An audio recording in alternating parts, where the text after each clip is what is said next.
আসসালামু আলাইকুম প্রিয় দর্শক, আপনারা দেখতেছেন আমি কাতার থেকে সরাসরি এই ভিডিওতে চলে আসলাম। কবুতরের বাচ্চা, নতুন বাচ্চা কবুতরের। তারপর এটা হচ্ছে কবুতরের পুরাতন বাচ্চা। এই দেখেন এখানে অনেকগুলো কূপ আছে যেগুলো আসলে কবুতরের জন্য।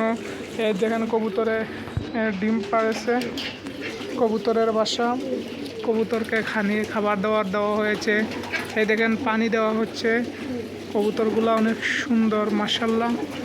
অনেকগুলো কূপ আছে এবং আপনারা দেখতেছেন এইখানে আরেকটি নতুন দেখা যাইতেছে। তো যারা প্রবাসে আসতে যাচ্ছেন, ভিডিওটা শুধু তাদের জন্য। প্রবাসে আসার আগে অবশ্যই আপনারা সব কিছু বুঝে শুনে আসবেন কীভাবে কবুতরের লালন পালন করতে হয়। তো সবাই ভালো থাকবেন, সুস্থ থাকবেন। আল্লাহ হাফিজ।